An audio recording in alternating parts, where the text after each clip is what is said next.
Have you ever looked up at the night sky and felt a quiet wonder stirring inside you? Maybe you've asked, who made all this? Or whispered, why does the universe even exist? That longing is more than curiosity. It's a deep human desire to know where we came from, to feel that life has meaning, that someone or something is holding it all together.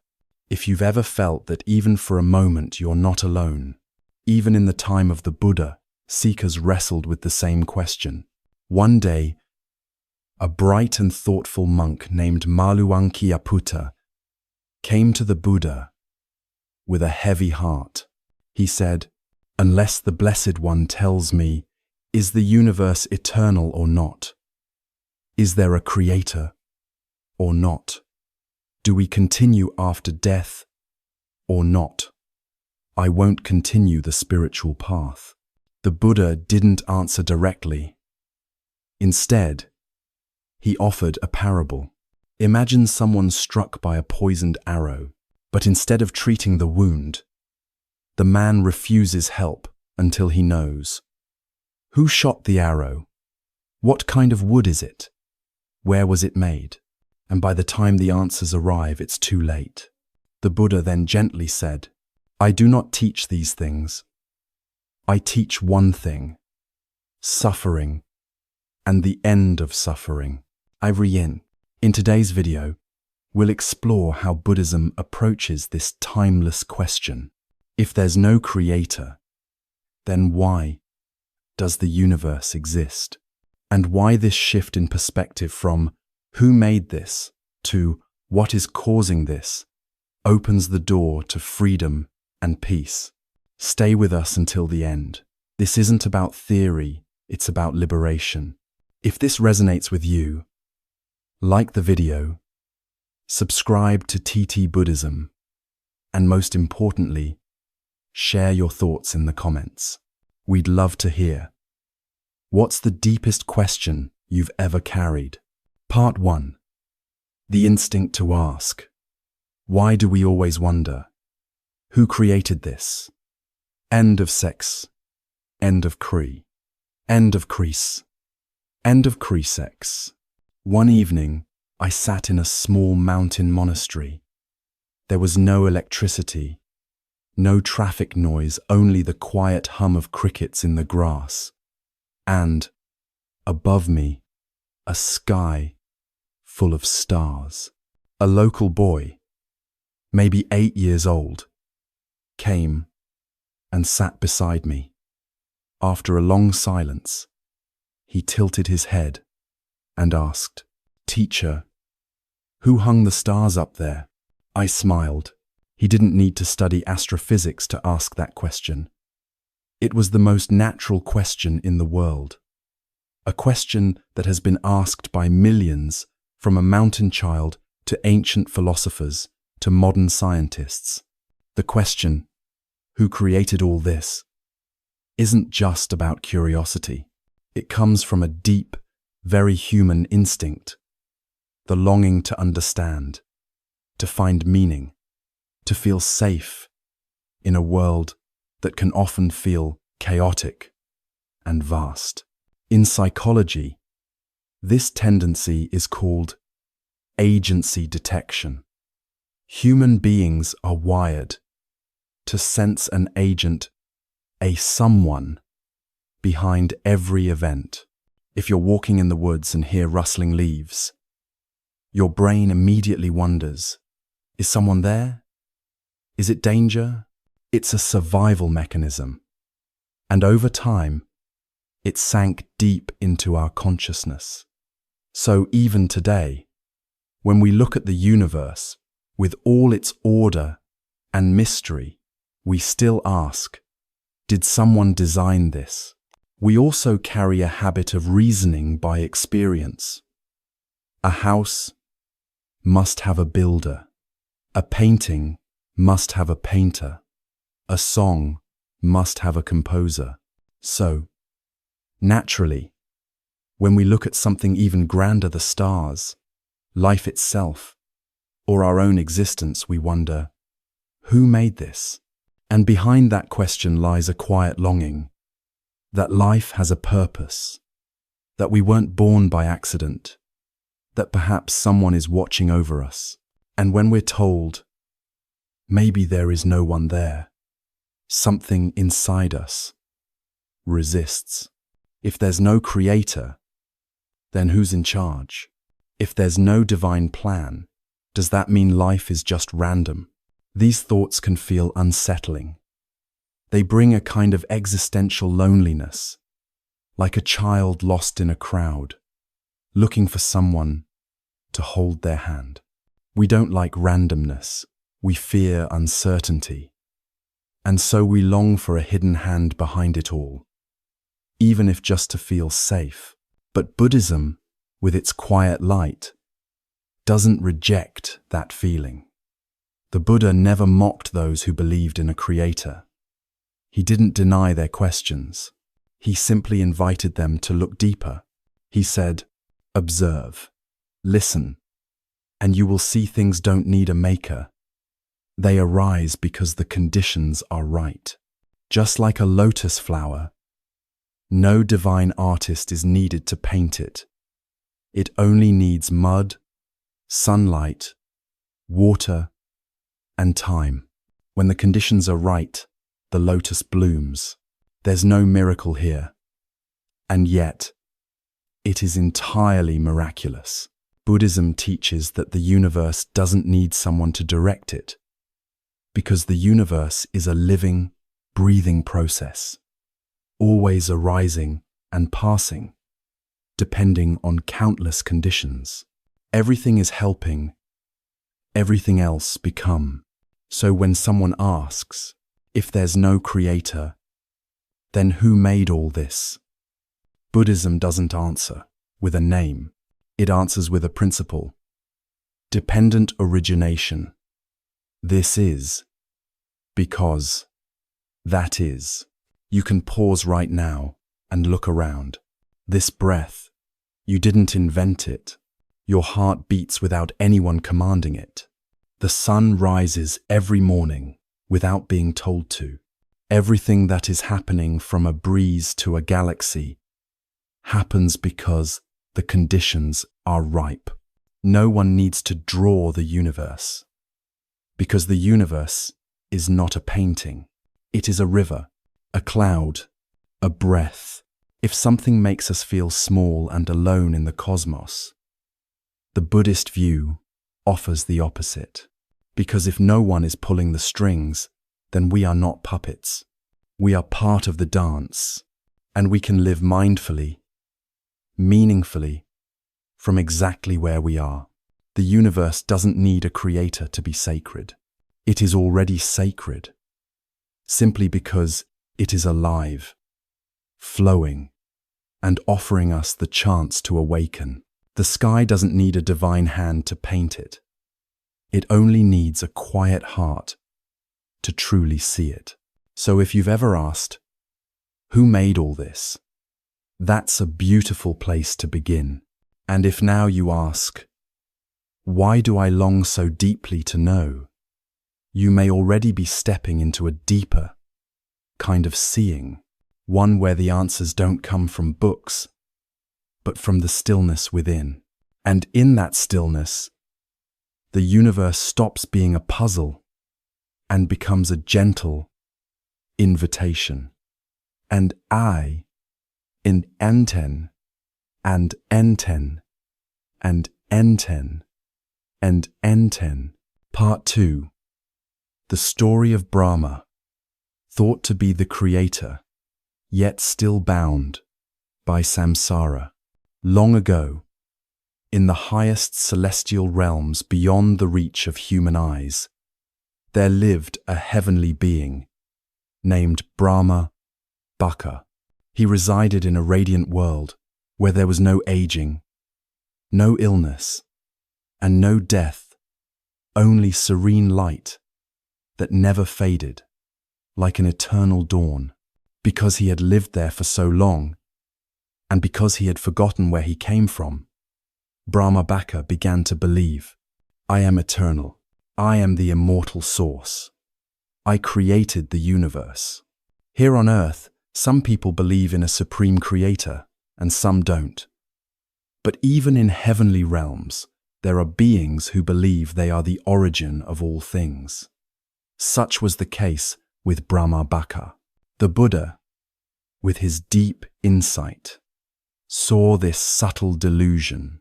He knew that if Brahma continued to cling to this view, he would remain trapped in ignorance, even while residing in a world that seemed timeless and pure. Moved by compassion, the Buddha traveled to that realm.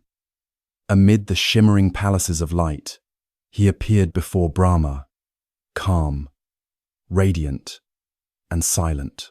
Recognizing the Buddha, Brahma declared with great authority, "Gautama, I am the creator of this world. All beings come from me. Nothing exists beyond my domain." The Buddha smiled gently. He didn't argue. Instead, he asked softly, "Dear Brahma, if you are the creator of all things, do you remember exactly how you came into being? Do you know what existed before you did?" Brahma was silent. He couldn't answer. He didn't remember. Then the Buddha began to share what he had seen through the clarity of deep meditation, the rising and falling of countless world systems, the births and deaths of entire realms. He explained that even higher realms existed, ones Brahma had never known. And he revealed that other beings had once believed as Brahma did, thinking they were eternal creators, only to eventually fall into forgetting, into rebirth. Even the light of heaven will someday fade. The Buddha said, "You are not the beginning. You are one link in an endless chain." Hearing this, Brahma trembled inside. He had never questioned his own belief. He had lived so long in his tranquil, radiant world that he had mistaken comfort for truth. He believed he was outside time. But now, standing before an awakened one, he began to realize even he, the great Brahma, was subject to causes and conditions, a product of karma, not beyond impermanence. This story is recorded in the Sutta Nikaya, the connected discourses of the Buddha, and it continues to echo today as a gentle, yet powerful reminder. Even what seems eternal is still touched by change. Even someone above is not beyond the law of dependent origination. We often think that if someone created the world, they must exist outside of it, untouched by time, beyond suffering, holding the universe like a puppeteer holds strings. But in the Buddha's view, nothing exists outside of all things. There is no separate entity, no eternal architect standing apart from this ever-changing web of life. Even divine beings, no matter how powerful, are not outside the flow of karma, impermanence, and interdependence. That is one of the key distinctions of Buddhism. The Buddha didn't deny the existence of gods or higher beings. He simply saw them clearly, as part of the same great process, the same web of arising and passing. There is no supreme being orchestrating the cosmos from a throne. Instead, there is a network of causes and conditions where everything, even gods, arises because other things allow it to. And far from diminishing the sacredness of life, this insight deepens it. Because when there's no absolute ruler controlling our fate, it means our actions, our intentions, our awareness truly matter. No one assigns us karma, no one saves us from it, but also no one prevents us from waking up.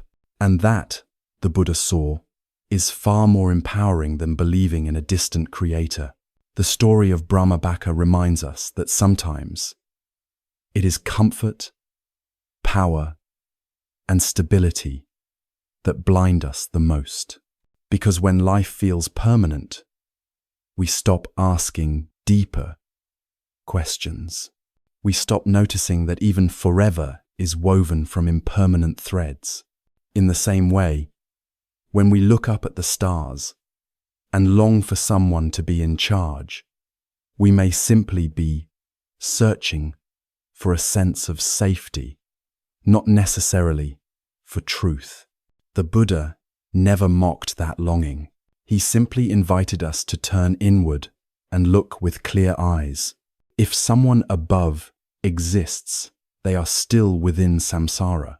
But if you see the truth clearly, even right here, in this very human life, you can step beyond it. We don't need to find a creator to see that life is sacred.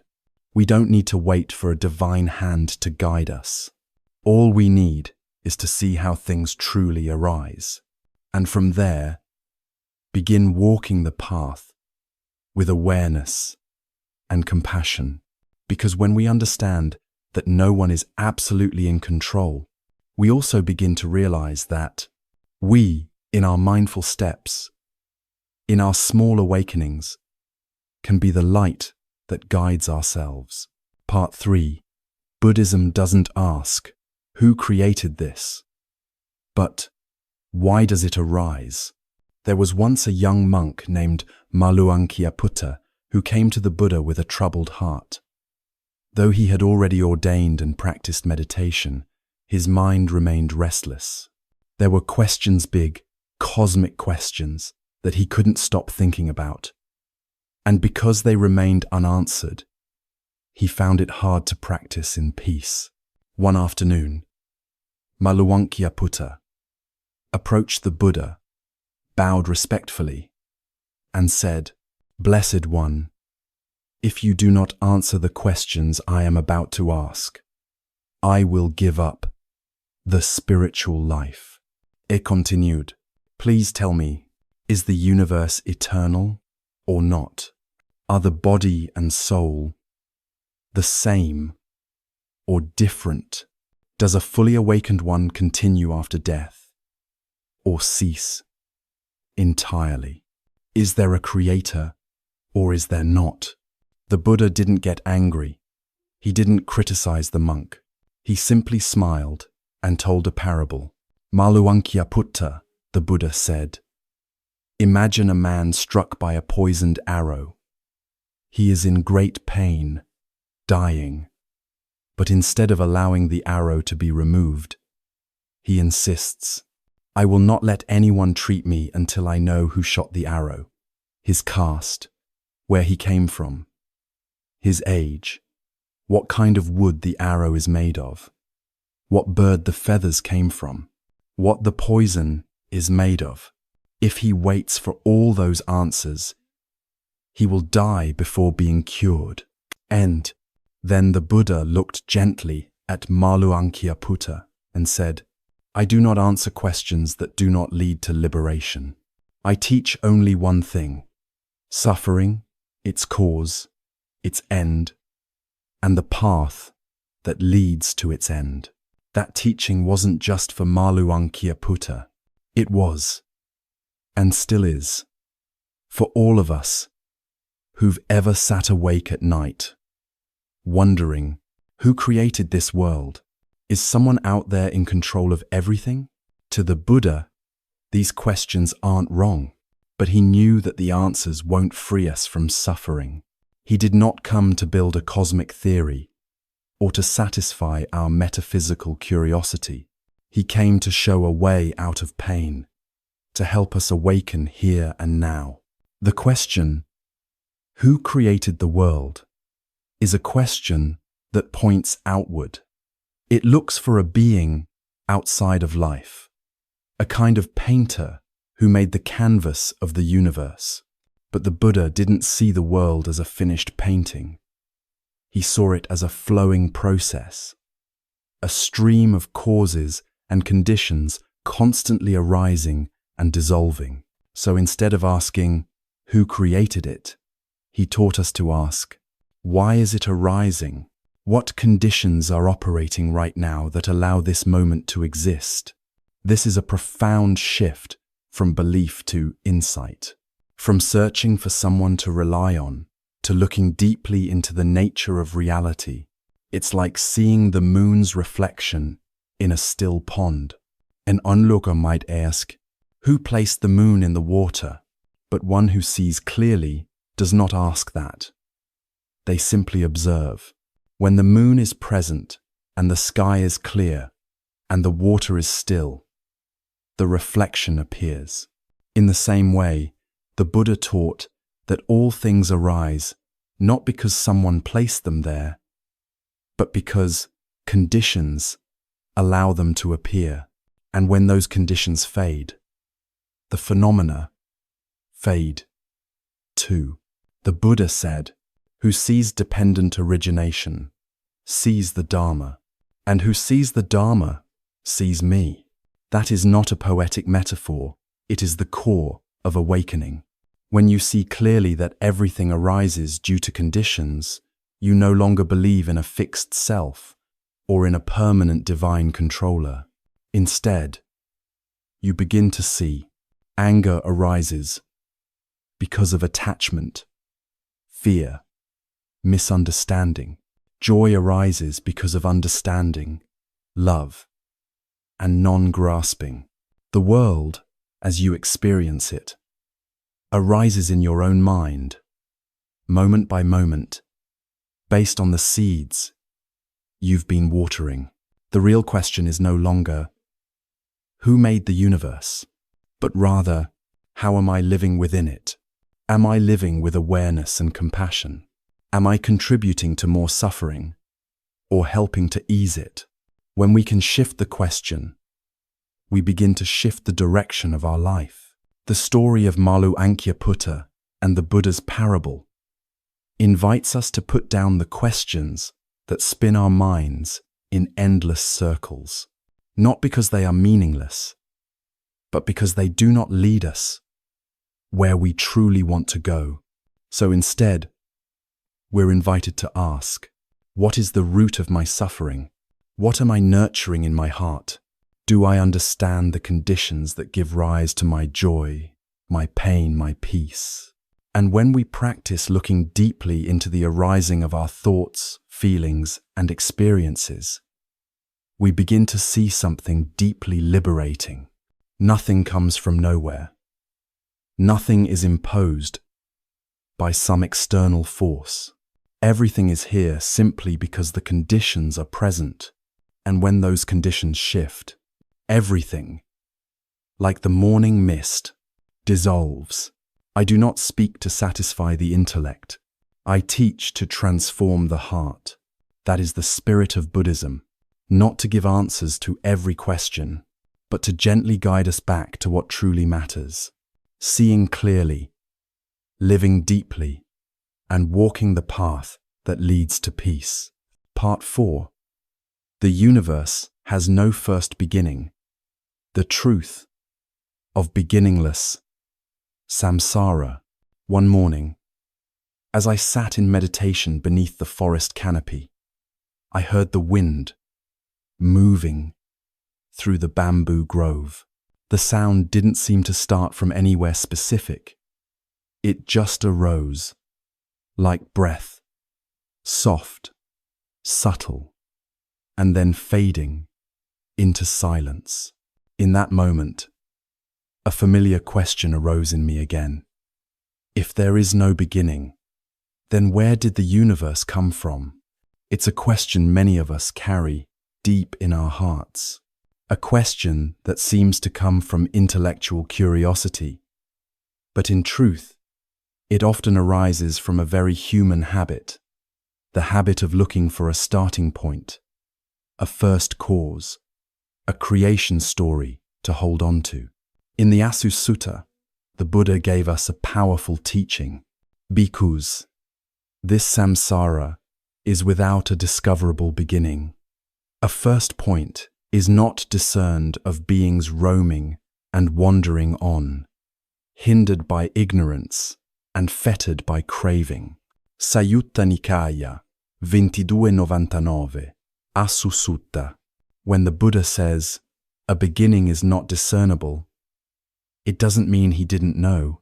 It means that a first beginning doesn't exist in the way our minds imagine it. We are used to stories having a beginning, a book with a first page, a life with a birth date, a movie with an opening scene. But in Buddhism, the universe isn't viewed as a straight line with a starting point. It is more like a circle, a cycle of arising and passing, endlessly spinning. Imagine you're holding a perfect circle in your hand. If someone asked, where does the circle begin?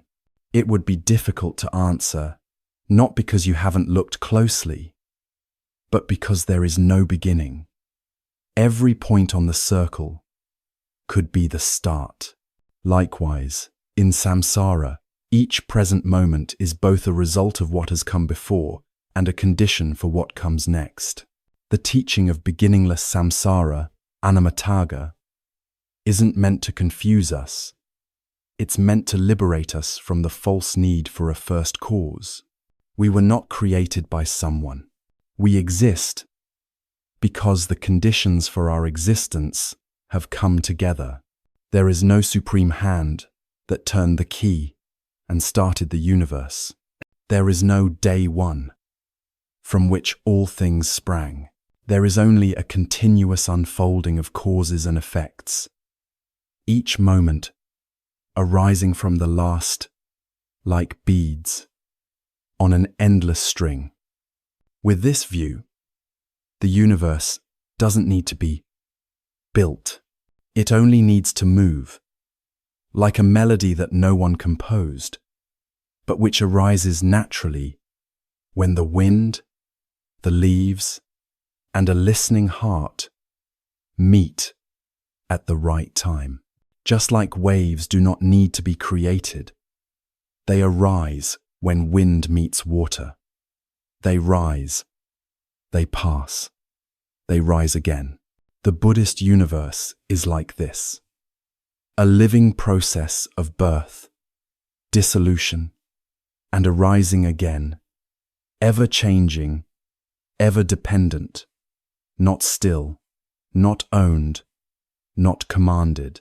In the early discourses, the Buddha often refused to answer questions like, is the universe finite or infinite? Does it have a beginning or not?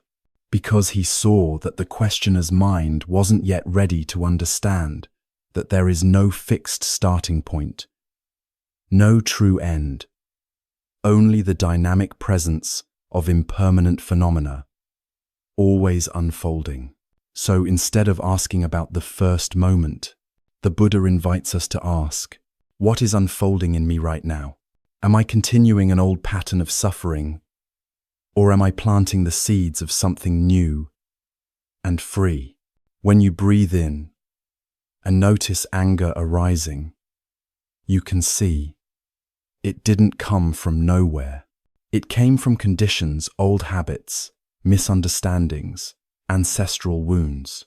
And when you smile softly and let the anger pass like a cloud, you have just interrupted the wheel of samsara, right there, in this moment. So when the Buddha said, samsara is without a discernible beginning, he wasn't evading the question. He was offering a deep and liberating truth. Don't waste time searching for the first spark in a circle. Instead, observe the wheel, and if you wish, you can step off. We don't need to know where we came from to start living deeply now. We don't need to trace the origin of the cosmos to end suffering within our own mind and body. We don't need to redraw the map of time to realize that everything is impermanent and therefore transformable. What's miraculous is that once we stop looking for the starting point, something else opens up. The space of the present, the space of breath, the space of a quiet smile, of a gaze that no longer searches, but simply rests in what is. I don't need to know where the universe began. I only need to know that when I am awake, I no longer spin inside it. In this awareness, the universe ceases to be a puzzle and becomes a flowing miracle, not created by anyone, not owned by anyone. It is breathing with us. And every time we breathe with mindfulness, we are moving in harmony with that miracle. Part 5. Dependent Origination, the Heart of the Buddhist Universe. One day, while teaching in a small garden by the river, a young person sitting in the front row raised his hand and asked, "Teacher, if there is no creator, then how do things come into being?" I smiled, picked up a fallen leaf beside my foot, held it up for him to see, and gently asked, "Where do you think this leaf comes from?" He hesitated for a moment and said, "From the tree." I nodded. "Yes, from the tree, but it also comes from the sun, from the rain, from the soil, from the air, from the whole springtime, and from the hand of the person who planted that tree. If even one condition were missing, this leaf would not be here." Then I said softly, "In the Buddha's teaching, we call this dependent origination. In Pali, the term is paticca samuppada, one of the most profound teachings in Buddhism. It is, in many ways, the heart of the Buddhist universe, the principle that explains how everything arises, how everything exists. Dependent origination means this exists because that exists. This arises because that arises. This ceases because that ceases. Nothing is born on its own. Nothing exists independently. Nothing disappears by itself. Everything is the result of conditions coming together. It's like a wave on the surface of the ocean. The wave isn't created by any one person. It appears because of the wind, the water, the movement, the space. It has a shape, but it's never separate from the ocean. When the conditions are right, the wave appears. When the conditions dissolve, the wave returns to the sea. It never truly appears or disappears. It only manifests and returns. So if someone asks, "Who made the wave?" in the Buddhist view, that's not quite the right question. The wave doesn't need a maker. The wave arises from conditions and returns to conditions. Likewise, human beings are not created by someone. Our mental states, joy, sorrow, anger, love, are not random, nor are they gifts from above. They arise because the conditions for their arising are present. You feel angry not because someone made you angry, but because the seeds of irritation and misunderstanding were already inside you, waiting for the right conditions. You feel peaceful, not because someone gave you peace, but because the seeds of understanding and mindfulness have been nourished. The Buddha never described the universe as a machine built by someone. He saw it as an interwoven web, where every thread, every dust, particle, every breath influences and is influenced by everything else. This is here because that is here. When this changes, that changes too. Touch one thread, and the entire net quivers. When we truly understand dependent origination, something inside us softens. We stop blaming others. We stop seeing ourselves as victims. Instead, we begin to see the full picture that every emotion, every experience, every situation has roots. And if we are mindful, we can change the entire cycle of arising. This insight is not just philosophical. It resonates with the findings of modern science. Stephen Hawking, in The Grand Design, proposed that the universe could arise spontaneously from a quantum vacuum without needing a creator. But this vacuum isn't nothing. It's a field rich with latent potential. In other words, a set of conditions. Albert Einstein, though deeply respectful of the sacred, made it clear he did not believe in a personal God. For him, the greatest miracle wasn't someone behind everything, but the elegant, interconnected structure of reality, something he called the cosmic religious feeling of a true scientist. In Buddhism, when we understand dependent origination, we also come to understand shunyata, emptiness. Emptiness does not mean nothingness. It means that nothing exists independently. Nothing has a fixed, separate self. A flower is empty, not because it doesn't exist, but because it cannot exist on its own. It contains sunshine, soil, water, air, the gardener's care.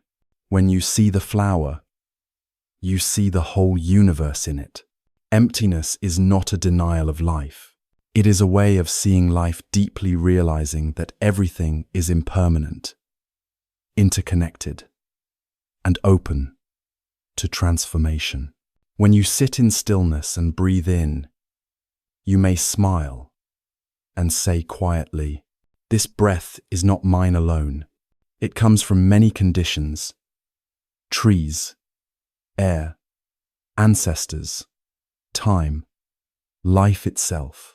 And in that moment, you are no longer a separate self struggling alone, but a part of the living stream, rising and falling with all things, held gently in the flow of cause and condition. Nothing exists by itself, and yet, in that non-separation, everything is full of wonder and meaning. This is dependent origination. This is life. This is the radiant, silent truth the Buddha invited us to touch. Part 6. The universe as a dream. Instead of seeking its origin, look at who is dreaming. Feign, all, I, part, in, part. 6. The universe as a dream. Have you ever woken up in the middle of the night, your heart still pounding from a dream? In that dream, you may have cried, fled, held someone dear, or lost something precious. Everything felt so real, so vivid, so solid, but in just a single moment of awakening, it all vanished. You sat there quietly, breathing out a long sigh. It was only a dream. In one of his discourses, the Buddha said that this world is like a dream, not to deny its presence, but to help us look more deeply. The unawakened take it as real. The awakened see that it is a projection, a gathering of conditions. The world we live in, with all its beauty, pain, joys, and fears, is like a vast dream. This dream is woven from images, sensations, thoughts, memories, and emotions. And most of all, it is created by the dreamer, our very own consciousness. The Buddha didn't ask, who created this dream? Because he knew that's not the question that helps us wake up. Instead, his question was gentle but profound. What keeps us dreaming, again and again? Why do we keep recreating this world, lifetime after lifetime, with its clinging and sorrow? The answer he gave is clear and timeless. Tanha, craving. It is this thirst, this deep desire to possess, to become, to hold on, or push away, that binds us to the dream. Because of craving, we stay asleep. Because we still enjoy the dream, still fear waking up, we keep spinning in it. We cling to the dream and call it life. The dream can be beautiful, a warm family, a fulfilling career, a blossoming romance. All can enchant us. And the dream can be haunting heartbreaks, anxiety, loss, injustice.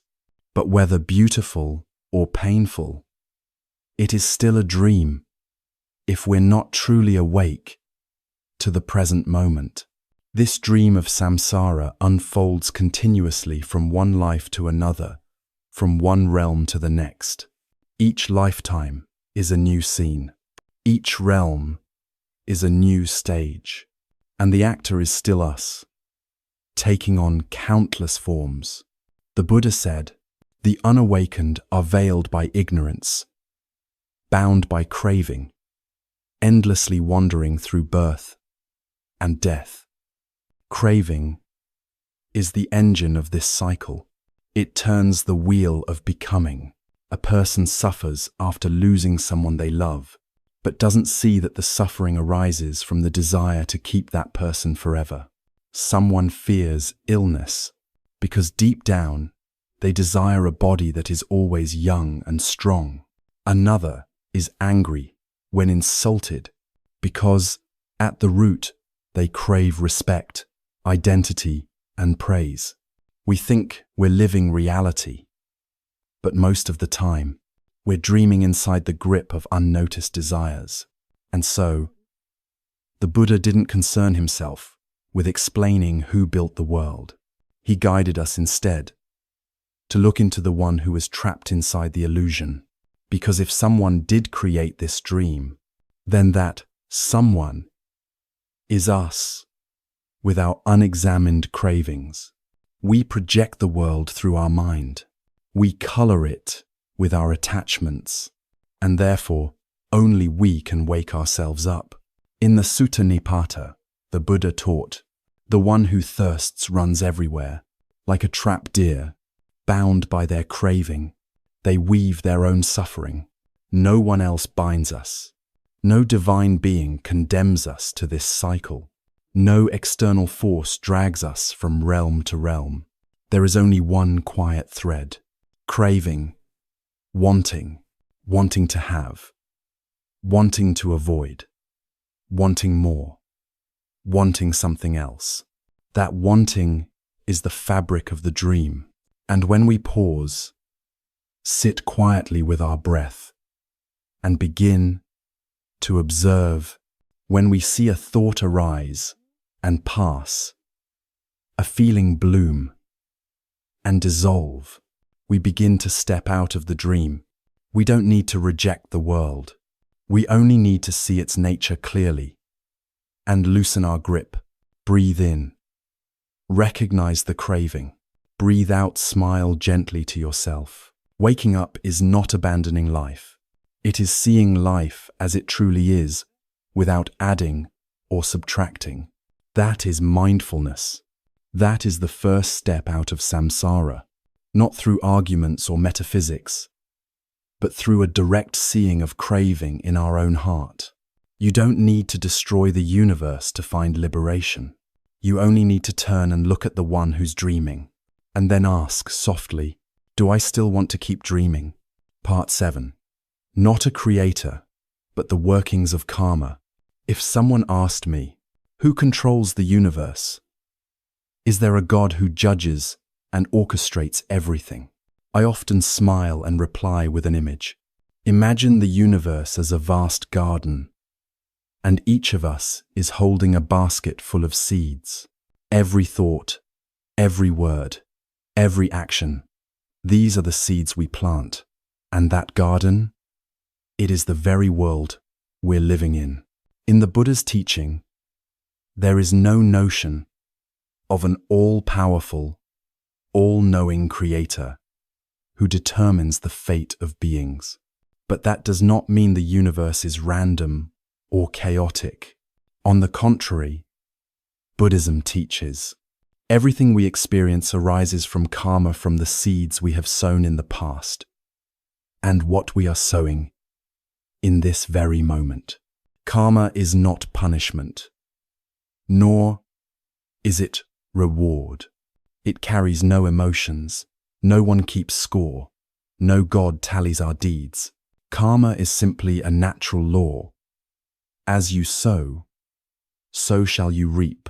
Just as planting an orange seed yields an orange trino, a mango, a kind word brings warmth to others and softens your own heart. But when you harbor anger, your whole body tightens, your face hardens, and your day feels heavy. There is no judge needed. The act itself brings its own result, like a shadow that never leaves its form. In one discourse, the Buddha said, through bodily, verbal, and mental actions, beings are reborn into different realms. Some go to celestial realms.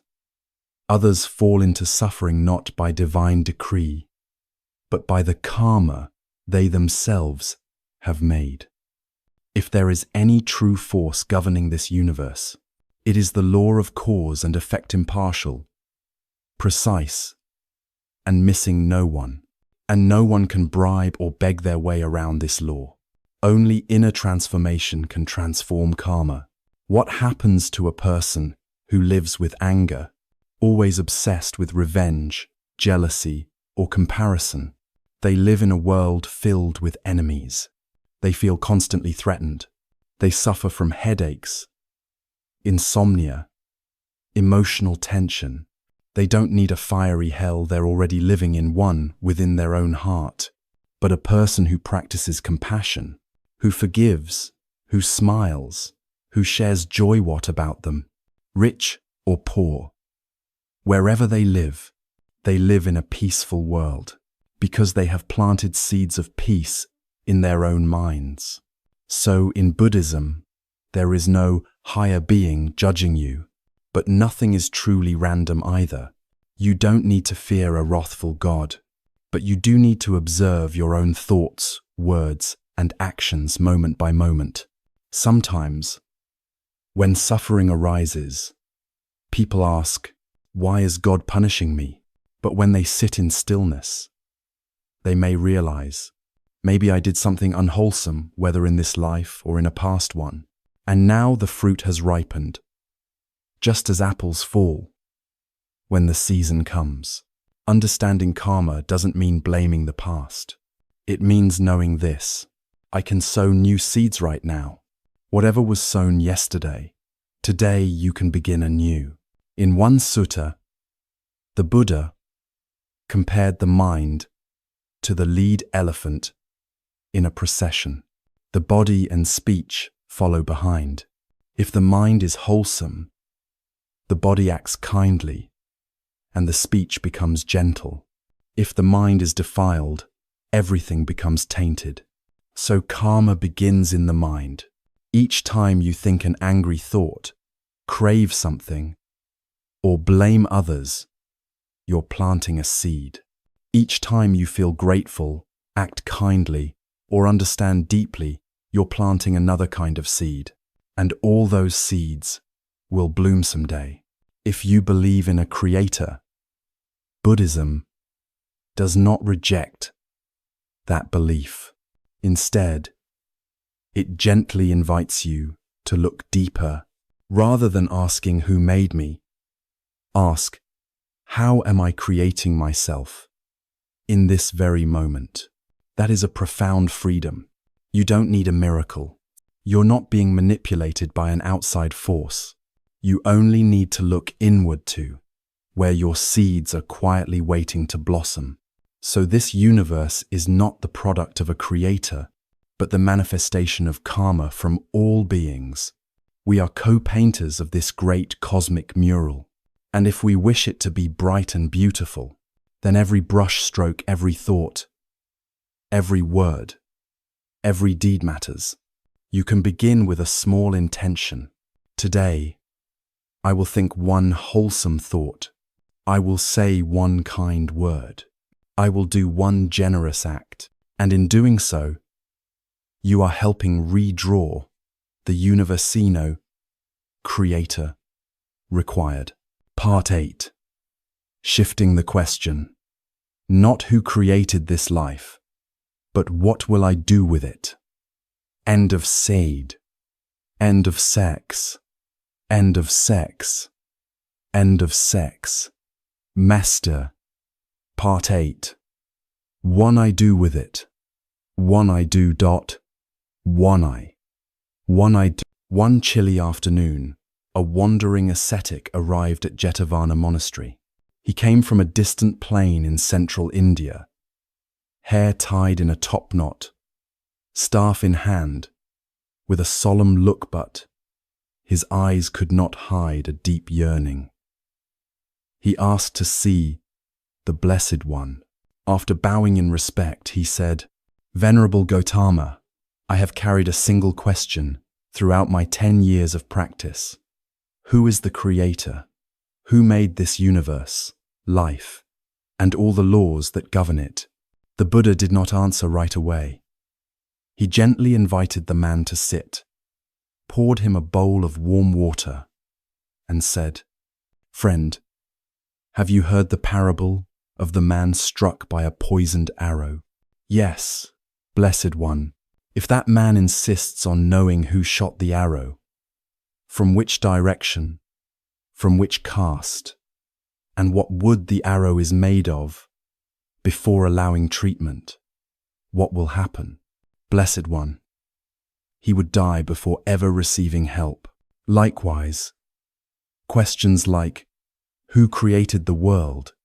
may stir curiosity, but they do not lead to liberation from suffering.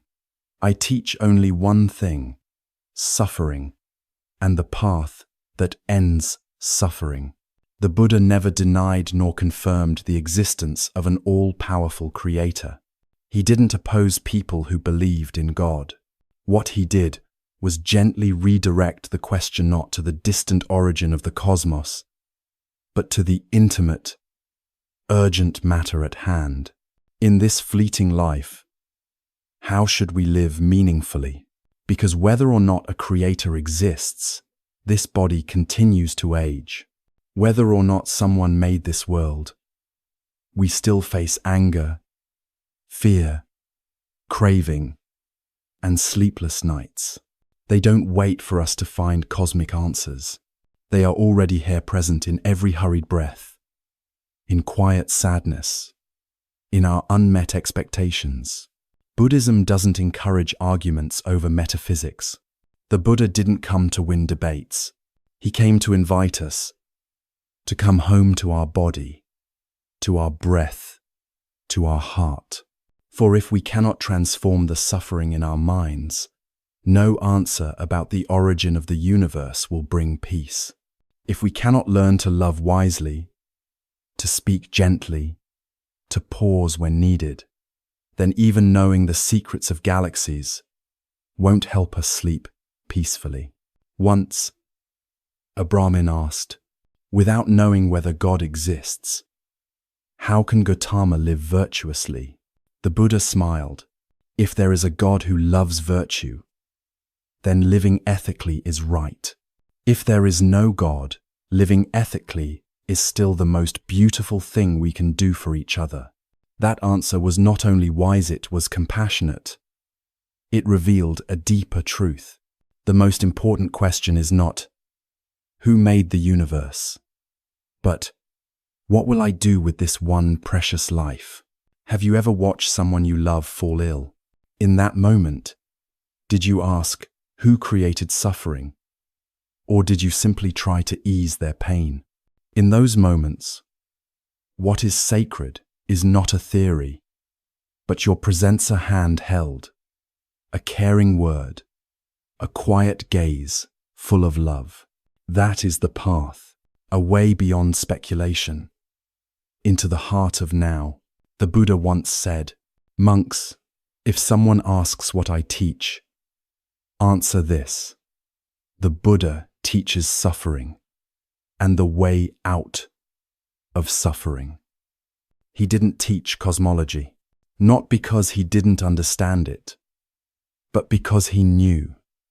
Such questions do not lead to the end of suffering. He did not deny the mystery of existence, but he pointed us to a deeper inquiry. What can we practice to be free? What can we let go of to lighten our hearts? What can we nourish to bring more love into this life? So if someone asks, if there is no creator, what should I do? The Buddhist response is simple. Begin by living this life deeply. Don't wait for a blessing. Don't wait for salvation, because you are the one planting the seeds, and you will be the one to taste the fruits of those seeds cultivated with mindfulness and care. The great turning point in Buddhist practice isn't about changing belief, but transforming our inner gaze from outer speculation to inner understanding, from who created me to what am I creating with each moment, and S. And when the question changes, so does the journey. It becomes more grounded, more intimate, and beautifully, it becomes the most honest answer to all the questions we thought we needed.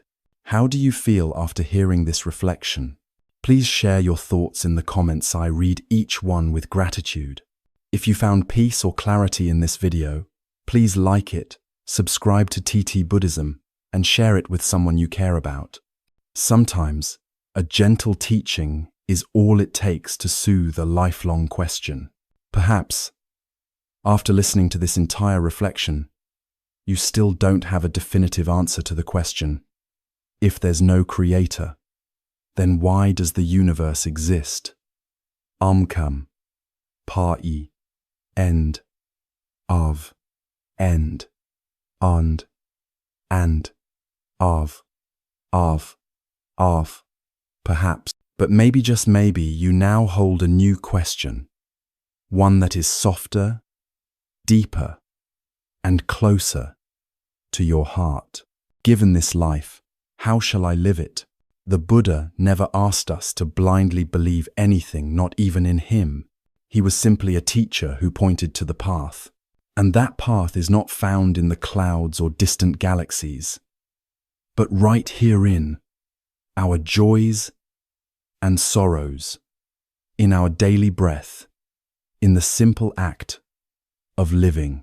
He did not answer questions to satisfy the mind's curiosity, but to help us discover peace, understanding, and freedom within.